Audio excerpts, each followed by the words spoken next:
What's going on, guys? I wanted to make a quick video on this machine before I made a demo run video of it for sale. This is a 1995 Craftsman LT4000, same year as the one I have, except this is the bigger engine version. So it's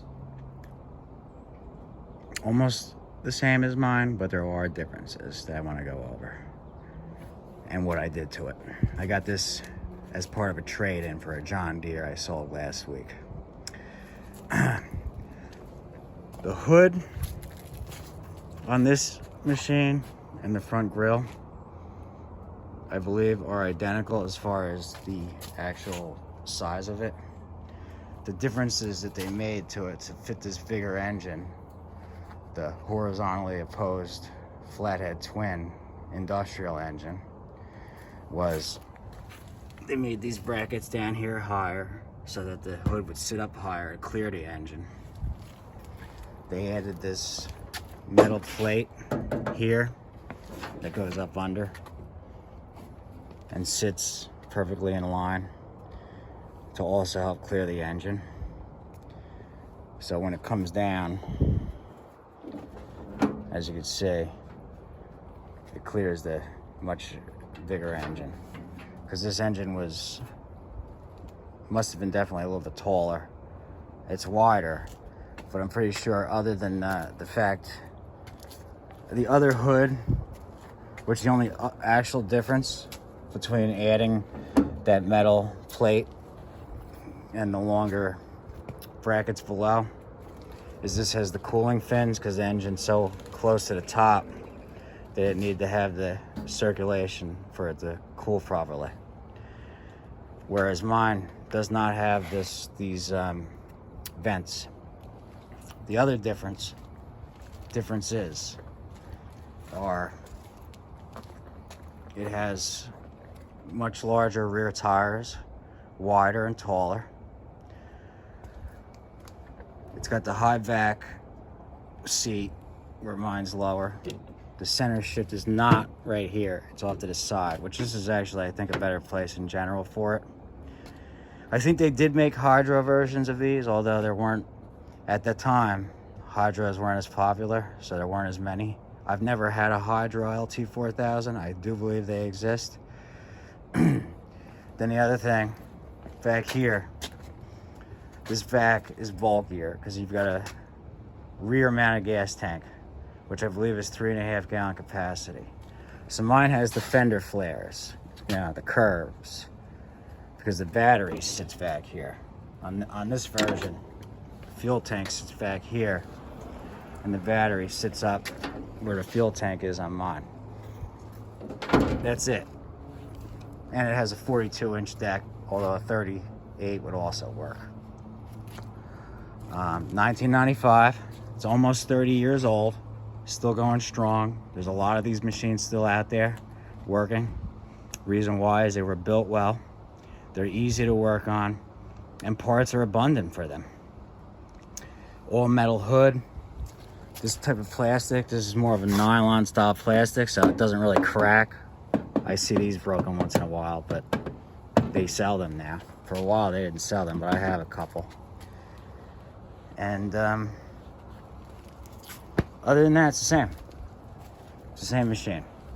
It's just a bigger version. And it's a 6-speed, mine's a 5-speed. Mine's a 5-speed 38, this is a 6-speed 42. With a 19 horsepower Briggs opposed twin cylinder engine. It's 42 cubic inch, which comes out to about 656 cc, whereas mine's a 12 horse flathead single cylinder, and that's 465 cc.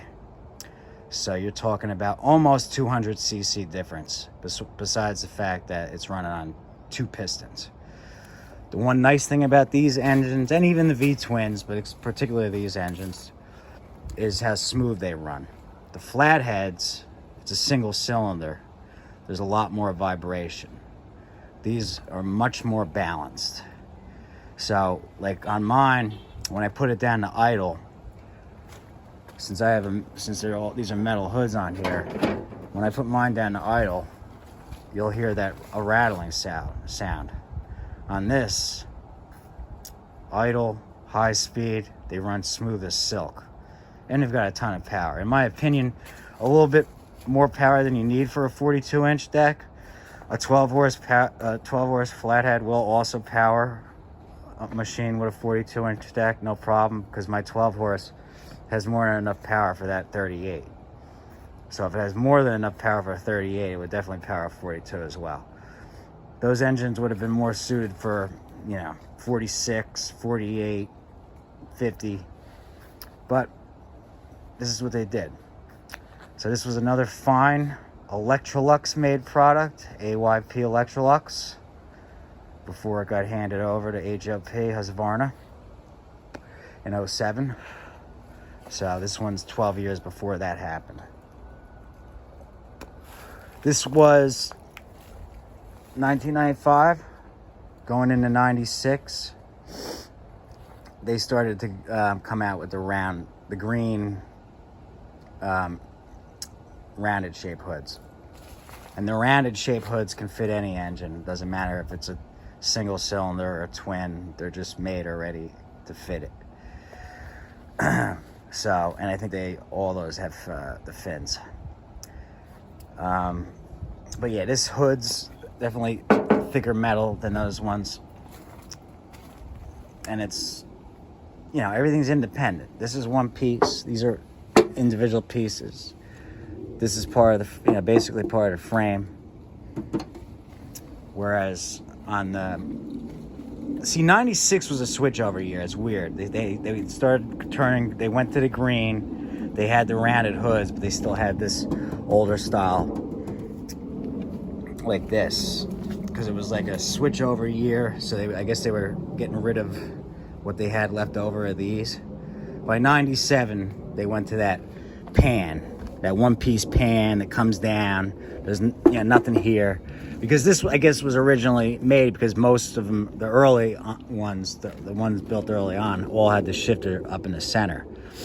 So, but being up higher with the high back seat, it's definitely better having it here. I've seen even mine with the 38 that had it here. I wish mine had it here. But the center shift works fine. On mine, it's fine. You're lower, it works fine. So what did I have to do to it to keep it going? Well, the engine was packed with a mouse nest, completely packed.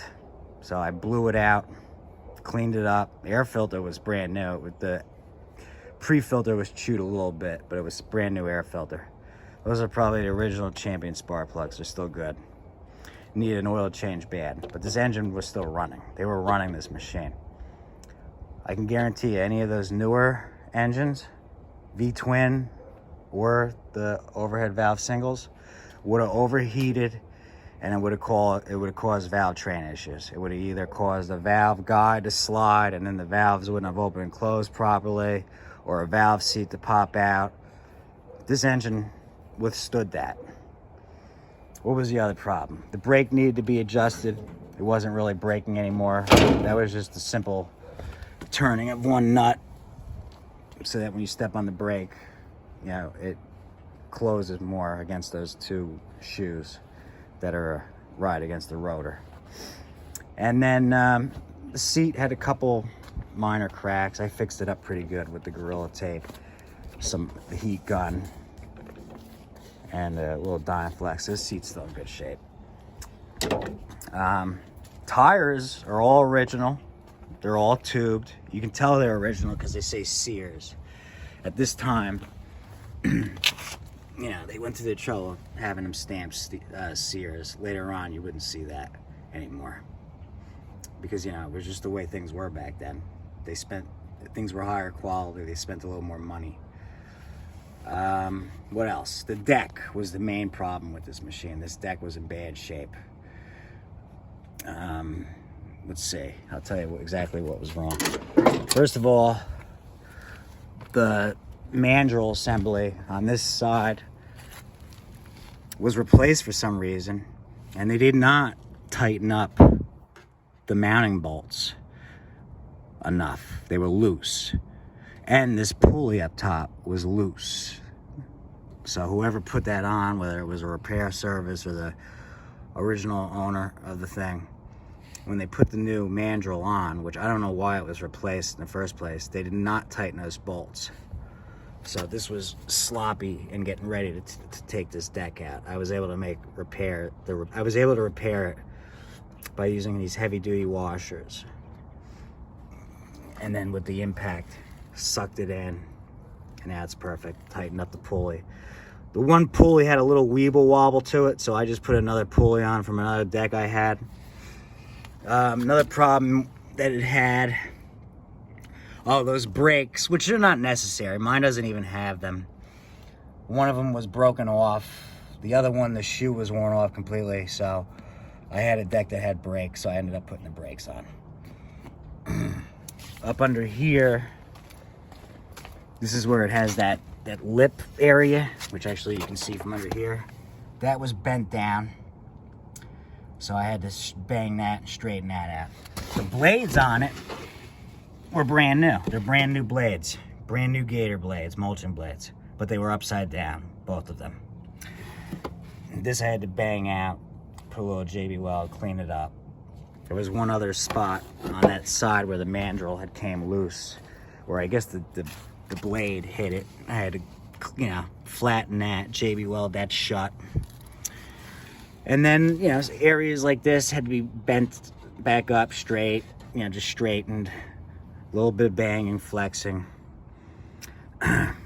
So then after that, primed it, repainted it.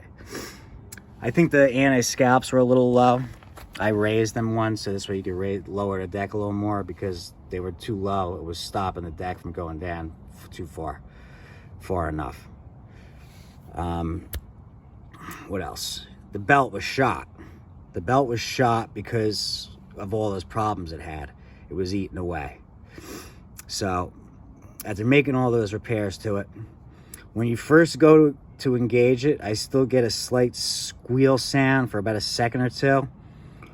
It might be needing to work in. Maybe one of those pulleys still needs, could use replacing. If that's the case, I could do that if I have to. But yeah, it squeals for about 2 seconds and then it's on, which would typically be the symptom of a belt slip. But if it was a bearing going bad on something, that would do it too. But I put a brand new spindle in this one, thinking besides swapping a pulley, I put a brand new spindle in there that I had and bearing. So it couldn't be that one. The other side, maybe the bearing's starting to go. Normally though, even when they get locked up, I get them free. Once I get them free, I put lube down in them and get them free. They don't make noise. But it's not uncommon for especially a manual engaged machine, or any machine for that matter, when you first go to engage the deck, for it to squeal for a second. It's not uncommon. So if it does it for a second, it's not the end of the world. And then when you go to shut it down, sometimes you can hear the brake rubs. It makes that rubbing sound, which I was never a fan of. One of the reasons a lot of times eliminate them. But with this one, it seemed like it needed to have the brake shoes in place for the mechanism to work properly. It was a little bit different than the other rod-driven 42 I had at the garage. The pulley up front on this one's a little further up front than the other one. And originally when I looked at it, I thought the belt guards were wrong or put on incorrect, but they are correct. When everything's on right, it's correct. So that's what needed to be done with that. And the other difference between mine and this one is for the deck height adjustment. See how it's got full range to as far down as it can go before it's hitting the ground.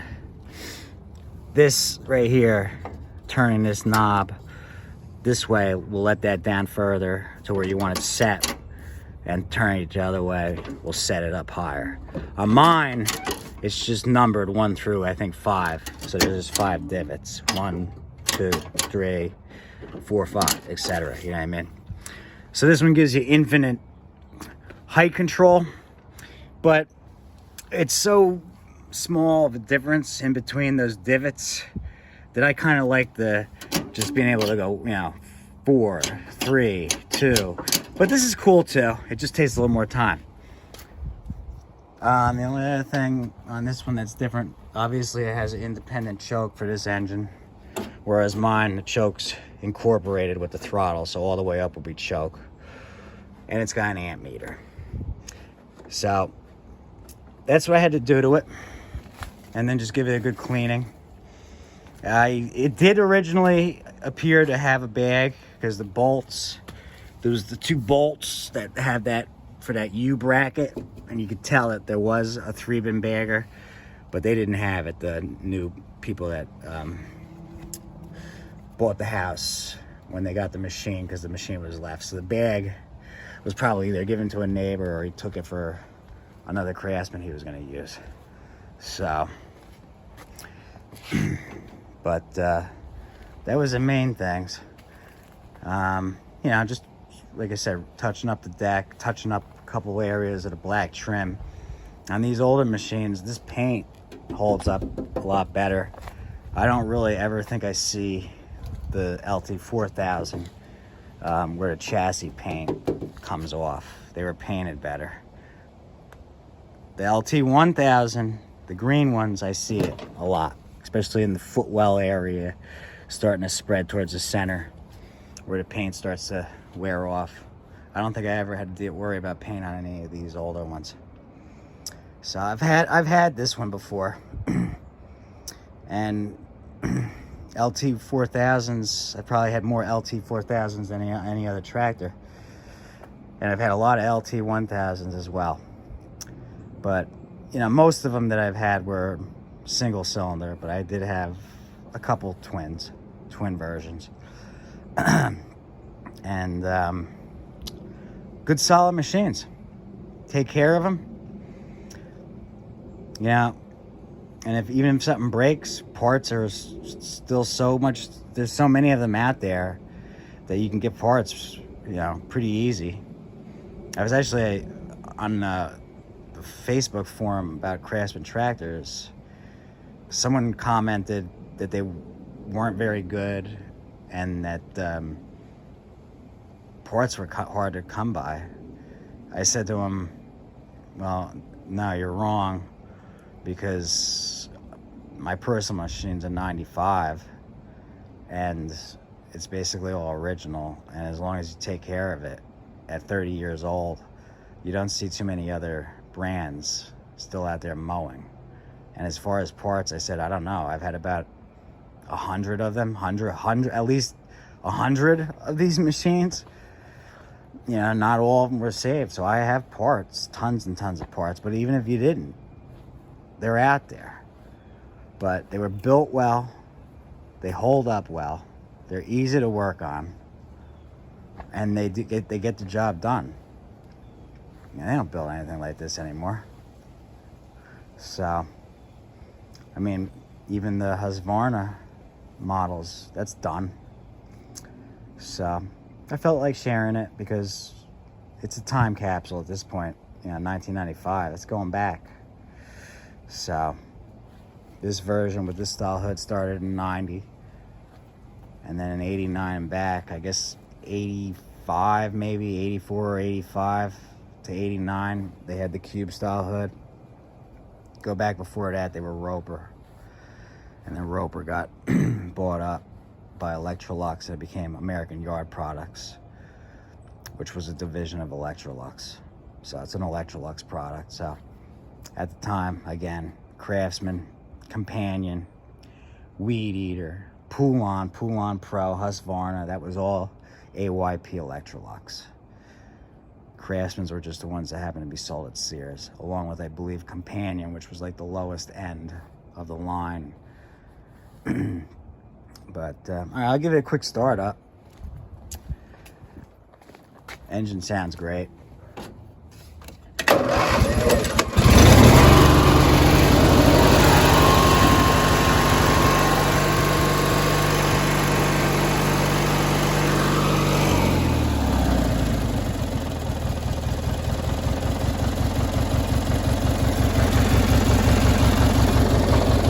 you don't get any vibration sounds with these. well balanced.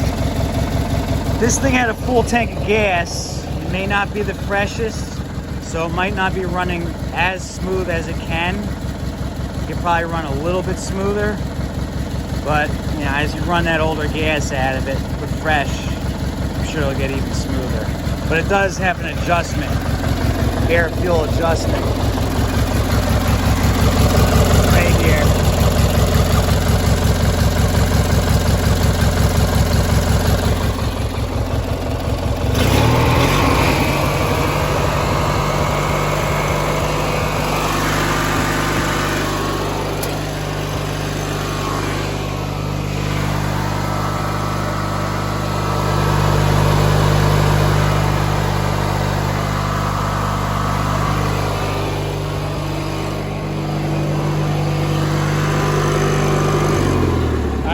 On the deck real quick.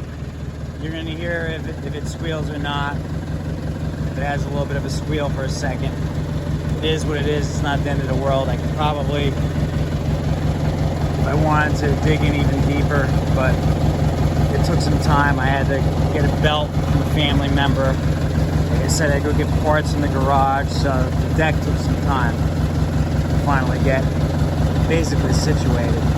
So if it squeals for a second, it's not the end of the world.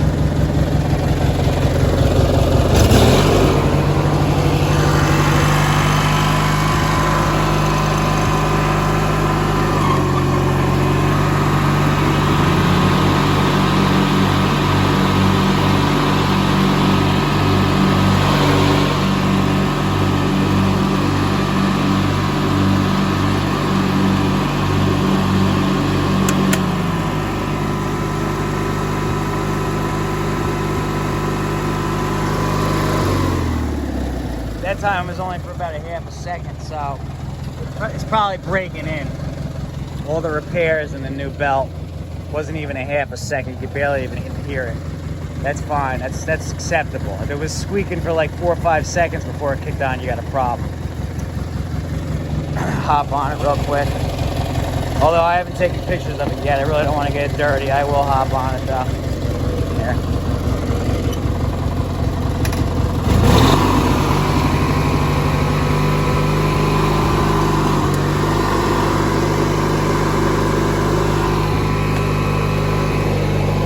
Dumb safety switches now.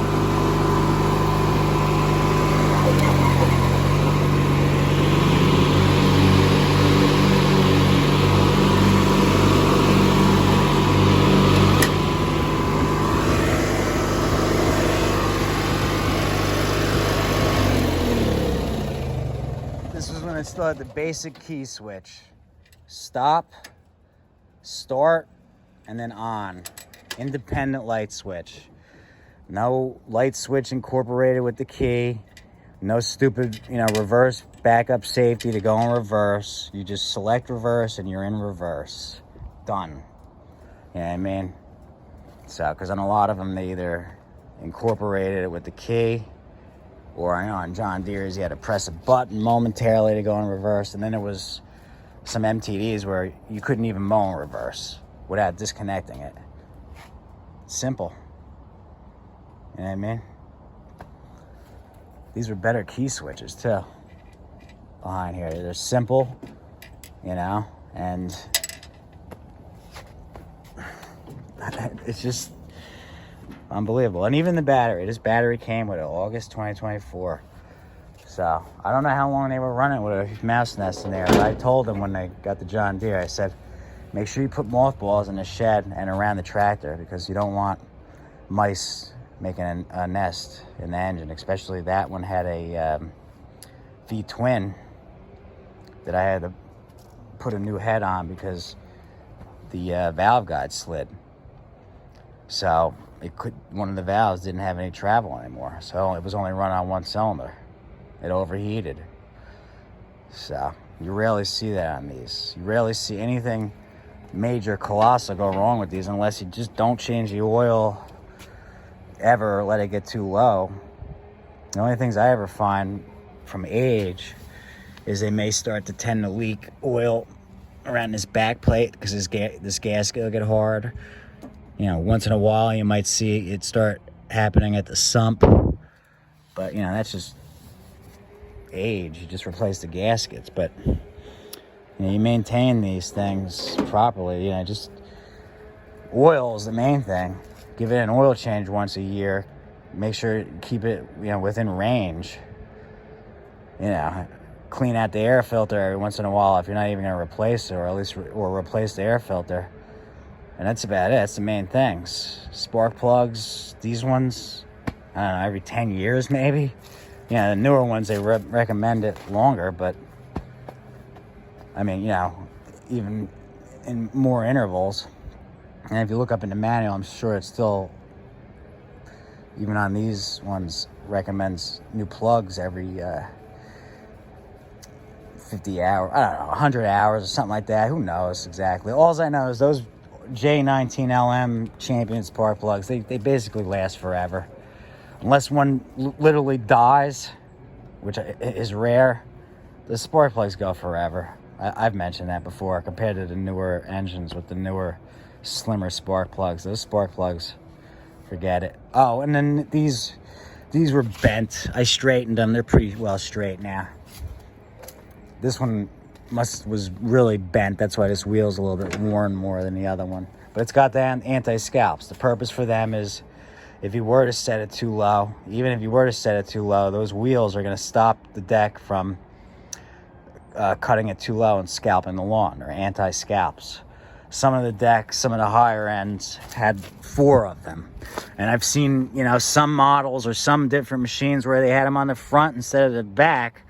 But you know, so I don't even really think you could add the front ones to this. Maybe you can if you really wanted to. There's no reason though. A lot of these 42-inch decks, I see them without it. They don't even have them. So this one has them. This was a higher end unit as far as lawn tractors were concerned. At this time, there was no in between. There was no stupid yard tractors. Because a yard tractor is basically a lawn tractor with a couple, you know, they a lot of times they claim with a couple, you know, upgrades to make it a little beefier. Maybe a little bit better transmission, maybe a bigger engine. But a lot of times I notice, you know, ones that are designated as lawn tractors have the same transmission, same engine, where it's the same engine, but it's just overrated. And otherwise it's the same thing. At this time, you had the lawn tractors, like mine, single cylinder. This one, the higher up. And then you went into the garden tractors. Garden tractors had the way bigger engines. You know, they had like the 25 horse Kohler twin, 23, 25 Kohler V twins. You go really back, they had the Kohler Magnum opposed. That was another option. And then a much beefier transaxle with actual hubs. So it had hubs and a 5-lug rim that bolted on. And then you could get them in a manual, high-low, or a hydro. Now, if I was going to go with one of them garden tractors, I would want the high-low manual because, you know, you could put that in low gear and move, you know, push a lot of snow, plowed, you know, soil, till. That's what those were built for. Those were all-purpose machines. They were meant to do a ton of different things. These were mainly to mow. You know, you could probably get like the Thatcher. If you wanted to add a plow to it, you could. I wouldn't recommend it because,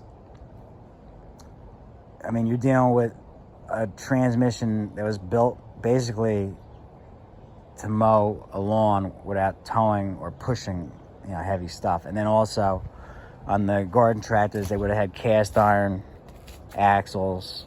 The front ends were beefier to be able to handle all that extra weight they were pushing. It came with this Porsche label.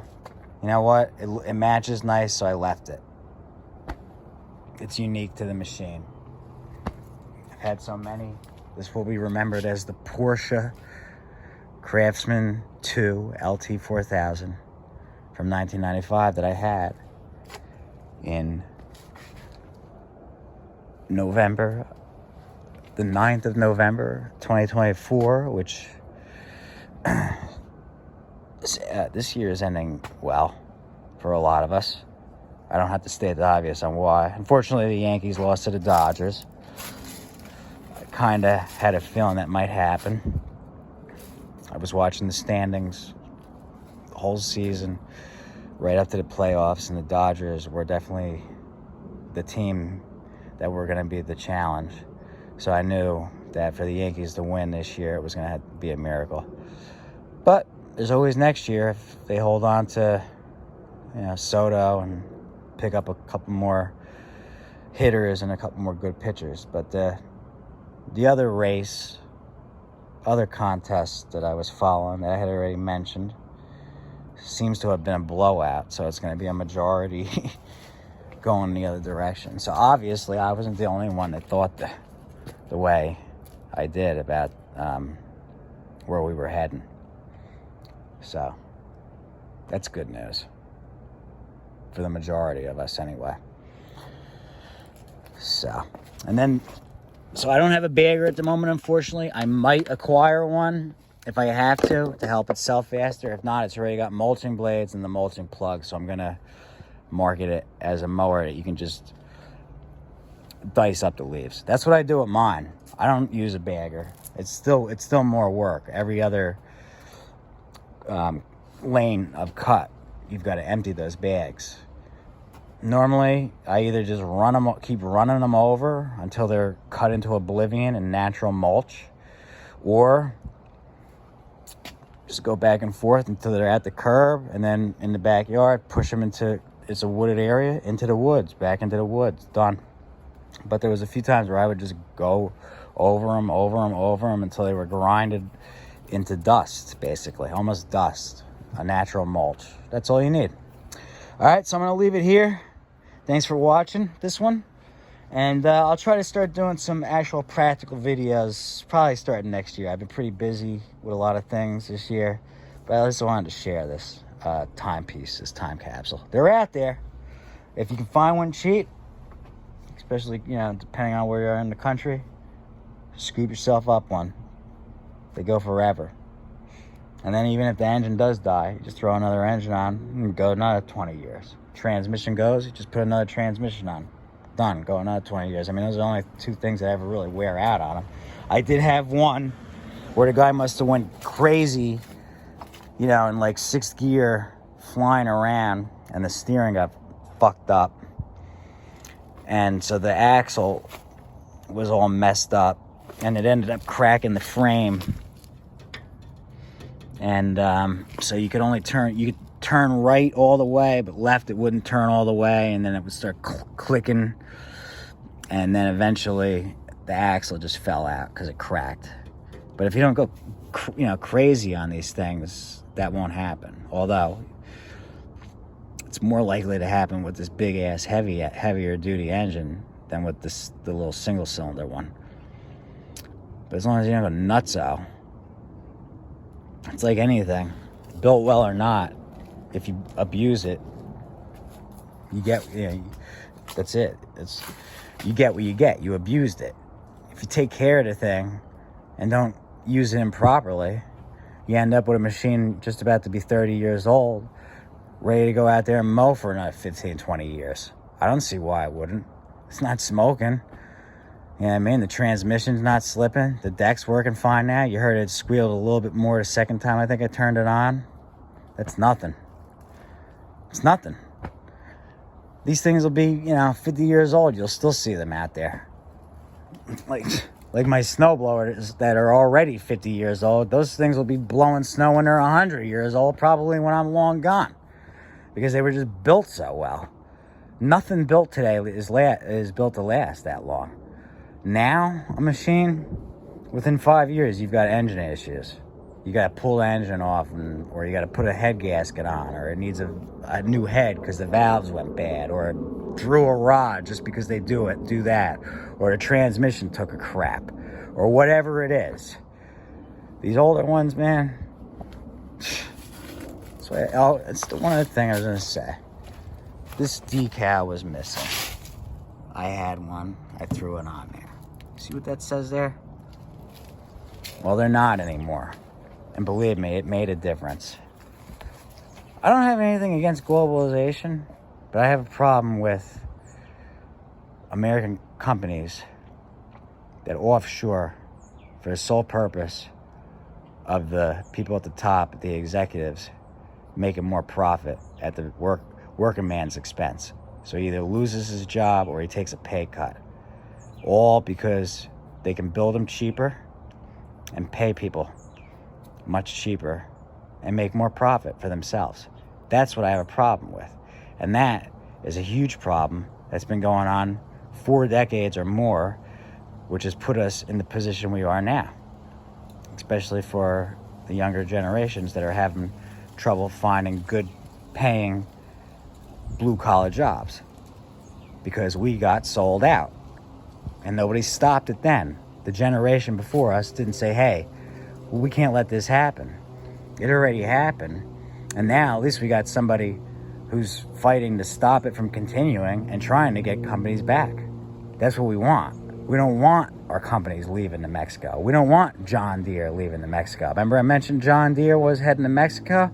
Well, he put a warning out that if he sent the company to Mexico, they were going to pay like 100% tariff.